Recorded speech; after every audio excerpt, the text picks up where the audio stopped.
নিজের মনের উত্তরের সাথে মাফিয়া গার্লের কর্মকাণ্ডের জাজমেন্ট করলাম।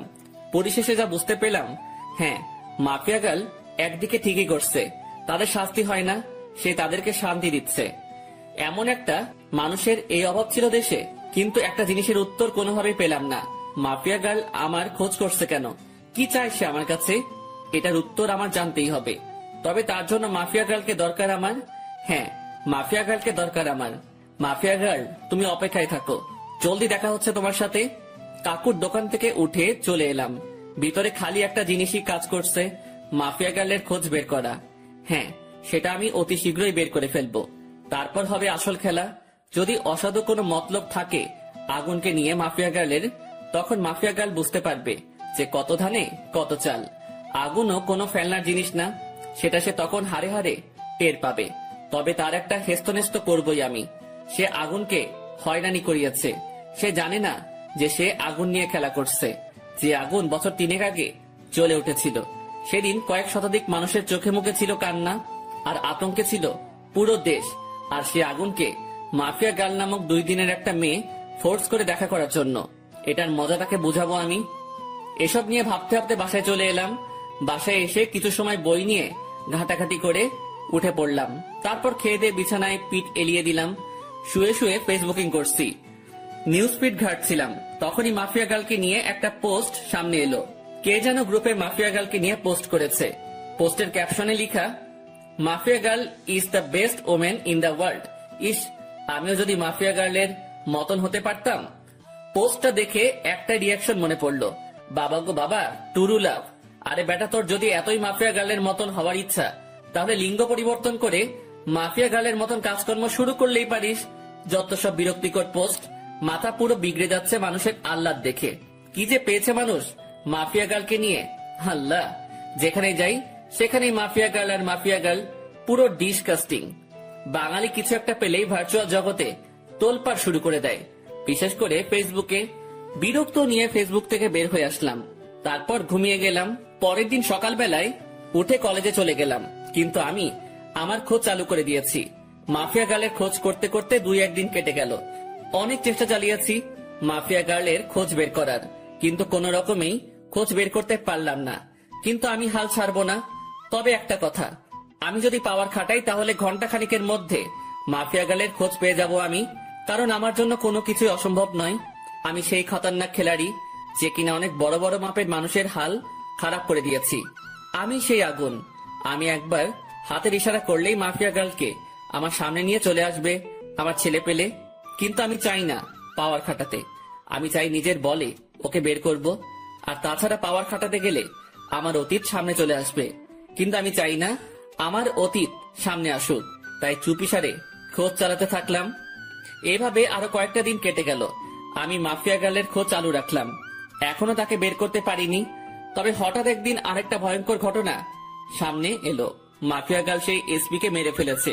শুধু তাই নয়, রাফিদের থেকে বিভৎসভাবে মেরেছে তাকে। এসপি কে মেরে তার যৌনাঙ্গ কেটে মুখের সাথে সেলাই করে দিয়ে কারেন্টের খাম্বায় লটকে রেখেছে। সাথে গলার মধ্যে একটা নেম প্লেট ঝুলিয়ে দিয়েছে, যাতে লেখা আছে, আমি এসপি এনামুল, দুর্নীতির জন্য আজ আমার এমন ভয়াবহ মৃত্যু হয়েছে। এবার তো আরো আতঙ্ক ছড়িয়ে গেল। আগেরবার রাফিদ, এবার প্রশাসনিক কর্মকর্তা। এমন কর্মকাণ্ড করে মাফিয়া গার্ল এবার আরো ভাইরাল হয়ে গেল দেশে। এদিকে আমার মাথায় তো বাজ পড়েছে মতন অবস্থা। না, এবার আর চুপ থাকবো না। মাফিয়া গার্লকে এবার টেনে হেসড়ে বের করে আনবো আড়াল থেকে আমি। এসব নিয়ে ভাবছিলাম, তখনই শামীমের ফোন। কিরে, তুই কই রে? চৌরাস্তার মোড়। কেন? রামিসা তোর খোঁজ করছে, তাড়াতাড়ি কলেজে যাই। হঠাৎ রামিসা আমার খোঁজ করলো কেন? তা আমি জানবো কি করে? তুই কলেজে এসে ওর খোঁজ জেনে নে, সে কেন তোর খোঁজ করছে। ওকে, আমি আসছি। ফোনটা রেখে দিয়ে কলেজের উদ্দেশ্যে রওনা দিলাম। আজ 2 দিন কলেজে যাওয়া হচ্ছে না, কারণ শরীর একটু অসুস্থ। তার থেকে বড় কথা, মাফিয়া গার্লের খোঁজ করছি আমি। কিন্তু এখন শামীম ফোন দিয়ে যেতে বলল। তাড়াতাড়ি কলেজে চলে গেলাম। কিরে, রামিসা কই? ওই যে ওই দিকটাতে বসে আছে। আচ্ছা, আমি দেখে আসছি কেন ডেকেছে সে। শামীমকে রেখে রামিসার কাছে চলে গেলাম। এই যে, কেন খোঁজ করেছো আমায়? কেন, আপনি জানেন না? আমি জানবো কি করে যে তুমি আমার কেন খোঁজ করেছো? আমাকে একটা অ্যাসাইনমেন্ট দেখিয়ে দিতে বলেছিলেন যে, মনে নেই? সেটা আমি করে এনেছি বাসা থেকে। Oh my god, Ramisa, sorry sorry sorry. আমি আসলে সত্যিই ভুলে গিয়েছিলাম জিনিসটা। পাঠকটা হয়তো ভাবছেন যে তাকে আমি কখন অ্যাসাইনমেন্ট দেখিয়ে দিতে বলেছি আর তার সাথে আমার কথা হলো কি করে। আসলে হলো যে সে আমায় যখন বলেছে পড়াশোনার বিষয় নিয়ে চাইলে বন্ধুত্ব করতে পারে সে, তারপর তার সাথে আমি সেই রূপ বন্ধুত্ব করি। কারণ কোনো কিছু হতে হলে তার সাথে আগে মিশতে হবে আমাকে, তাই আমি পড়াশোনার বাহানা দিয়ে তার সাথে মিশেছি। অনেক কষ্ট হয়েছে তার সাথে মিশতে। শুরুতে তো রাজি হয়নি, পরে পড়াশোনার বুঝিয়ে নেওয়ার বাহানা করে মিশেছি। এই যে কি হলো, চুপ হয়ে গেলেন যে? আরে না, তেমন কিছু না। আচ্ছা নেন খাতাটা, এটার মধ্যে আমি করে দিয়েছি। অনেক অনেক ধন্যবাদ রামিসা। তারপর রামিসার হাত থেকে খাতাটা নিলাম, কিন্তু হঠাৎ চোখ গেল তার হাতের আঙুলের দিকে।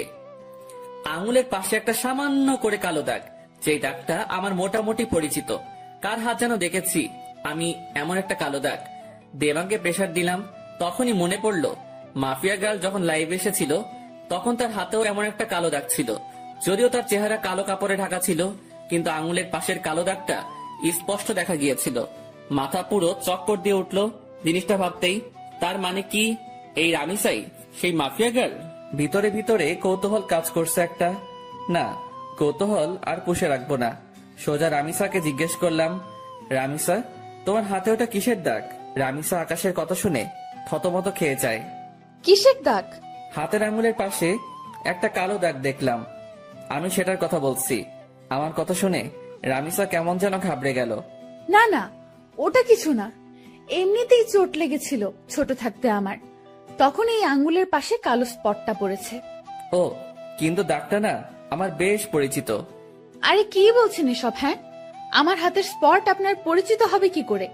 আপনার কি মাথা গেছে নাকি? হ্যাঁ না, মাথা যায়নি। আচ্ছা থাক, বাদ দাও এখন এসব কথা।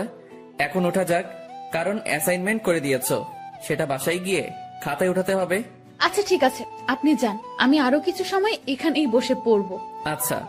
তারপর সেখান থেকে চলে এলাম, কিন্তু মনের ভিতর কেমন যেন একটা খটকা লাগছে।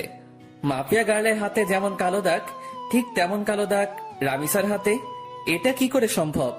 আর তাছাড়া রামিসার সাথে কথা বলার সময় লক্ষ্য করেছি সে কেমন যেন ঘাবড়েছিল। সে যদি সত্যি মাফিয়া গার্ল না হয় তাহলে ঘাবড়েছিল কেন? দূর, মাথায় কিছুই কাজ করছে না। না, এসব নিয়ে আর ভাবতে পারছি না। এবার আড়াল থেকেই মাফিয়া গার্লের তালাশ করব। এসব নিয়ে ভাবতে ভাবতে হাঁটছিলাম, তখনই শামীম ডাক দিল। সে আমার জন্য গেটের সামনে দাঁড়িয়ে অপেক্ষা করছিল। কি রে, কেন ডেকেছে রামিসা তোকে? আরে, অ্যাসাইনমেন্ট করার কাজে সাহায্য চেয়েছিলাম, সে সেটা বাসা থেকে করে এনেছে আমার জন্য, সেটাই দিতে ডেকেছিল। ও ভালো, কিন্তু আকাশ, আমার না একটা জিনিস খটকা লাগে। মেয়েটা কেমন যেন অদ্ভুত, কেমন সারাদিন পড়ালেখা নিয়ে ডুবে থাকে, কারোর সাথে তেমন মেশে না, সবসময় একা একা থাকে। কিন্তু এটার রিজন কি? এটার পিছনে হয়তো বড় কোনো রহস্য লুকিয়ে আছে। কারণ দেখ, যারা সবসময় চুপচাপ থাকে তারাই কিন্তু পরবর্তীতে গিয়ে ক্রিমিনাল বের হয়। হ্যাঁ, আমারও খটকা লাগে জিনিসটা নিয়ে, তবে আমরা পজিটিভ ভাবে নিলেই পারি। হয়তোবা সেই জীবনে অনেক বড় ধাক্কা খেয়েছে, তাই এমন নিশ্চুপ হয়ে গেছে। হ্যাঁ, হতেই পারে। আচ্ছা ছাড় এখন এসব কথা, চল বাসার দিকে রওনা দিই। ওকে চল। শামীমের সাথে কথা বলে বাসায় চলে গেলাম। সে তার বাসায় গিয়েছে আর আমি আমার বাসায়। বাসায় এসে ফ্রেশ হয়ে খেয়ে নিলাম। হোটেলের বয় এসে খাবার রেখে দিয়ে চলে গেছে। খেয়ে দিয়ে বিছানায় গায়ে দিয়ে দিলাম। ফোনটা হাতে নিয়ে ডাটা অন করলাম, ফেসবুকিং করব একটু। কিন্তু অবাক কাণ্ডটা তখনই ঘটলো যখন আমি ফেসবুক অ্যাপসটাতে প্রবেশ করলাম। আমার ফেসবুক অ্যাকাউন্ট অন্য কেউ কন্ট্রোলে নিয়ে নিয়েছে, তবে আমি ফেসবুকে প্রবেশ করলাম ইজিলি ভাবে। আমার অ্যাকাউন্ট অন্য কারো কন্ট্রোলে, সেটা শিওর হলাম মেসেঞ্জার দেখে। আমার নিজের ইনবক্সে অটোমেটিক মেসেজ আসছে। কি রে, অনেক উড়াউড়ি করছিস মনে হয়। মানে বুঝলাম না, আপনি কে আর আমার আইডি কেন হ্যাক করেছেন? আমি কে সেটা আমার কথা শুনেই বুঝে যাবি। আর আইডি হ্যাক করেছি তোর 12টা বাজাতে। মানে আমি আপনার কি ক্ষতি করেছি যে আপনি আমার 12টা বাজাতে আমার আইডি হ্যাক করেছেন? তুই আমার পিছু কেন লেগেছিস? কি মনে করিস তুই নিজেকে? হ্যাঁ, লুকিয়ে খুঁজে বের করে ফেলবি? এত সহজ সবকিছু? কথা শুনে বুঝতে বাকি নাই যে মাফিয়া গার্ল আমার অ্যাকাউন্ট হ্যাক করে নিজের আয়ত্তে নিয়ে নিয়েছে। তাড়াতাড়ি সেটিংসে চলে গেলাম। সেখানে গিয়ে ইনফরমেশন চেক করে দেখি আমার সমস্ত কিছু মাফিয়া গার্ল পরিবর্তন করে ফেলেছে। নাম্বার, জিমেল সবকিছু পরিবর্তন করে নিজের মেইল বসিয়ে দিয়েছে। আরে সেটিং এ গিয়ে কোনো লাভ নাই, সবকিছু আমার আয়ত্তে। তোর অ্যাকাউন্ট পুরোপুরি ভাবে হ্যাক করে নিয়েছি আমি। তাহলে আমি আইডিতে প্রবেশ করলাম কি করে? আমি চেয়েছি তাই তুই প্রবেশ করতে পেরেছিস, কারণ আমি সবকিছু পরিবর্তন করলেও CLI লগ আউট মারিনি, তাই তুই প্রবেশ করতে পেরেছিস। মারেননি কেন? কারণ আমি চেয়েছিলাম তোর সাথে কথা বলবো, তাই তোর আইডি আয়ত্তে নিয়ে তোর নিজের ইনবক্সেই তোর সাথে কথা বলছি। এত ওরা ভালো না, মাথায় রাখবেন, যেই পাখির ডানা বেশি বড় হয়ে যায় সেই পাখির উঠতে সমস্যা হয়। উঠছিস তো তুই নিজে, তুই আমার খোঁজ করতে উঠে পড়ে কেন লেগেছিস? কি মরার শখ গজিয়েছে? অসাধারণ জোকস, হাসি আসলো আপনার কথা শুনে। হাসি বের করে দিব, টেনশন নিস না। মরার জন্য এত উতাল বাতাল হচ্ছিস তো, সেই শখ আমি পূরণ করে দেব। সবে মাত্র অ্যাকাউন্ট হ্যাক করেছি, আর একটু ধৈর্য ধর, তারপর তুই নিজেই হ্যাক হয়ে যাবি। এই জোকসটা আরো সেরা ছিল, তবে আমার একটু হাসি আসেনি এবার, কারণ এমন আবাল সাবাল আমি গুনি না। আর আপনি যত বড় মাফিয়া হন না কেন, সেসব আমার দেখার বিষয় না। সো আমার ভয় দেখাতে আসিয়েন না। আপনার মতন অনেক বড় বড় খিলাড়ি দেখেছি আমি। সো ফাও ফাও পাগলামো না করে নিজের মতন থাকেন, না হয় নিজের বিপদ নিজেই ডেকে আনবেন। তুই মনে হয় আমার সম্পর্কে ভালো করে না জেনে কথা বলছিস। আপনার সম্পর্কে না জেনে কথা বলছি না, বরং আপনি আমার সম্পর্কে না জেনে কথা বলছেন। শুনেন, কারোর সাথে পাঙ্গা নেওয়ার আগে দেখে শুনে নিবেন, না হয় পরে দেখা যাবে বিপরীত পক্ষ বাপ লেভেলের মানুষ। সব বুঝে শুনে পাঙ্গা নেন। বাপ না চিনে পাঙ্গা নিতে আসবেন তো সোজা বাসমারা খাবেন। হারামির বাচ্চা, তুই সত্যিই মরবি। মাফিয়া গার্লের সাথে বেয়াদবি করার ফল তুই পাবি। তোর প্রথম সাজা স্বরূপ আইডিটা চিরতরে পাবি না, বাকি তোকে পরে আমি সাইজ করব। এতটা সময় ভালো করে কথা বলেছি, কিন্তু এখন আর না। তুইও শুনে রাখ, বাপ না চিনে আবলামি করার কারণে কিক দিয়ে সোজা দুনিয়া ছাড়া করব তোকে। আর কি বলি তুই, আমার ফেসবুক অ্যাকাউন্ট আমি আর পাবো না? তাহলে চ্যালেঞ্জ দিয়ে বললাম, 10 মিনিটে তোর থেকে ফেসবুক অ্যাকাউন্ট আমি আমার কন্ট্রোলে নিব। দেখি পারলে আমায় আটকে দেখা। রেগে মেগে মোবাইলটা ছুঁড়ে মারলাম। তারপর বিছানা ছেড়ে উঠে গিয়ে টেবিলের উপরে থাকা ল্যাপটপটা ওপেন করে অটো কোডিং দিয়ে ফেসবুকটা ফিরিয়ে আনলাম। এটা করতে পুরোপুরি 10 মিনিটও লাগেনি। আবার মাফিয়া গার্ল আমার সাথে টক্কর দিতে আসে। তারপর ফেসবুকটাকে সিকিউরিটি করে বের হয়ে আসলাম। কোনোদিন যদি মাফিয়া গার্লকে সামনে পাই, গাল দুটো লাল করে দিব সোজা। অ্যাকাউন্ট সিকিউরিটি করে আবারও শুয়ে পড়লাম। এবারে শোয়াতে কখন যে ঘুমিয়ে গেছি তা বলতে পারবো না। বিকাল বেলায় শামীম ফোন দিয়ে ঘুম ভাঙায়। আকাশ, চল আজ কোথাও গিয়ে ঘুরে আসি। বেটা ঘুম থেকে তুলে বলেছিস ঘুরতে যেতে? কত আরামের ঘুমটাই না গিয়েছিলাম। এই রাখ তোর ঘুম, 10 মিনিটের মধ্যে তামান্না আবাসিকের সামনে আসবি। শালা গরু, ঘুমটাই মাটি করে দিয়েছিস পুরো। ওকে দাঁড়া, আসছি। তারপর ফোন রেখে দিয়ে গায়ে শার্ট লাগিয়ে নিলাম। তারপর জায়গা মতন চলে গেলাম। সেখানে গিয়ে দেখি শামীম আগে থেকে হাজির। বাহ, মহারাজ এসেছেন। তোর বেটা, শান্তির ঘুমটা শেষ করলি আমার। হ্যাঁ, তোমার শান্তির ঘুম এই খালি নষ্ট করে মানুষ। বেলা বাজে কয়টা আর তুমি পড়ে পড়ে ঘুমাও? গরু দামড়া পাঠা, বউ জুটবে না তোর। ওকে, না জুটলে নাই, চল এখন ঘুরে আসি। ওকে চল। তারপর দুজন মিলে ঘুরতে চলে গেলাম। অনেক রাত পর্যন্ত দুজন মিলে ঘোরাঘুরি করেছি। রেস্টুরেন্টেও খেয়েছি। সমস্ত বিল শামীম দিয়েছে। রাত বাজে 10টা। ঘোরাঘুরি শেষ করে দুজন দুজনের বাসায় চলে এলাম। বাসায় এসে হাত মুখ ধুয়ে ফ্রেশ হয়ে শুয়ে পড়লাম। শরীর অনেক ক্লান্ত, তাই শুতেই ঘুমিয়ে গেছি। সকালবেলায় ঘুম থেকে উঠে রেডি হয়ে কলেজে চলে গেলাম। কলেজে গিয়ে দেখি গেটের মধ্যে রামিসা দাঁড়িয়ে আছে। সে আমাকে দেখতে পেয়ে, যাক, ভালোই হয়েছে, চলেন আমার সাথে, আমার কিছু কথা আছে। বাহ, আজ সূর্য কোন দিকে উঠেছে। আচ্ছা চলো। দুজনে একপাশে চলে গেলাম। হ্যাঁ, এবার বলো। আমি আপনার সাথে বন্ধুত্ব করতে চাই। রামিসার কথা শুনে সত্যি মনে হচ্ছে সূর্য আজ উল্টো দিকে ধরে উঠেছে। এই এই কি হয়েছে বলো তো? তুমি আজ নিজ থেকে আমার সাথে ফ্রেন্ডশিপ করতে চাইছো, কারণ কি? তুমি তো পড়ার বিষয় ছাড়া কোনো কিছু নিয়ে কথা বলতে বারণ করেছো। দেখুন, আসলে আমার জীবনে অনেক বড় একটা ধাক্কা খেয়েছি আমি, তাই কাউকেই আর বিশ্বাস করতে পারি না আমি। অনেক ভয় হয় আমার, কিন্তু আপনাকে আমার অনেক বিশ্বাস হয়, তাই আমি আপনার সাথে বন্ধুত্ব করতে চাই। কি নিয়ে ধাক্কা খেয়েছো? তা না হয় পরে কোনো একদিন বলবো না। এখন কি বন্ধুত্ব করবেন আমার সাথে? আচ্ছা। আচ্ছা মানে কি ধরে নিব আমি? বন্ধুত্ব করেছেন? হ্যাঁ, কিন্তু তাহলে তুমি আমায় আপনি বলতে পারবে না, তুমি করে বলতে হবে। ওকে, আপনি বলবো না, তুমি করেই বলবো। রামিসার সাথে বন্ধুত্ব হয়ে কি যে খুশি লাগছে তা বলে বোঝাতে পারবো না, কারণ ভালোবাসার প্রথম ধাপ বন্ধুত্ব। রামিসার সাথে আমার সেটাই হয়েছে। এর মাঝে কয়েকটা দিন কেটে গেছে। ধীরে ধীরে দুজনের বন্ধুত্ব আরো গভীর হয়ে গেল। দুজন দুজনের অনেকটা ক্লোজ চলে এসেছি। সে আমার সাথে বন্ধুর মতোই আচরণ করে, কিন্তু আমার আচরণে তাকে যে আমি ভালোবাসি সেটা তাকে বোঝানোর ট্রাই করি। তবে সবকিছুর ভিড়ে মাফিয়া গার্ল আমার মন থেকে সরেনি। তাকে এখনো খোঁজ করে বেড়াচ্ছি আমি, কিন্তু কোনো খোঁজই পাইনি তার। তবে রামিসাকে আমার কিছুটা সন্দেহ হয়, কারণ তার হাতের কালো দাগটা মাফিয়া গার্লের সাথে মিলে।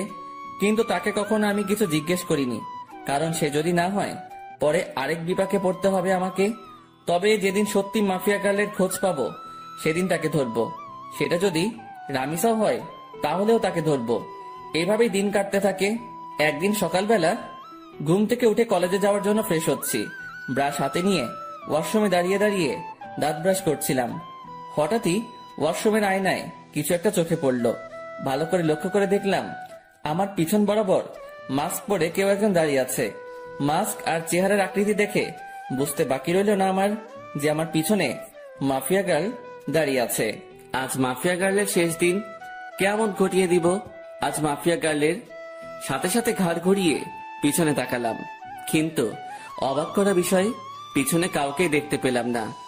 মিনিটের মধ্যে মাফিয়া গার্ল যেন কোথায় হাওয়া হয়ে গেল। কিরে, গেল কোথায় সে? সারা ওয়াশরুম চোখ বুলিয়ে দেখতে লাগলাম, কিন্তু কোথাও মাফিয়া গার্লকে দেখতে পেলাম না। মিনিটের মধ্যে কোথাও উদা হয়ে গেলাম মাফিয়া গার্ল। মাথায় তো কিছু খেলছে না। চার দেওয়ালের মাঝ থেকে হাওয়া কি করে হয়ে গেল সে? মাফিয়া গার্ল কি সত্যি এখানে এসেছিল, না আমি চোখে ধাঁধা খেয়েছি? নিজেকে চিমটি কেটে দেখলাম, না সত্যি তো এখানে কেউ নাই।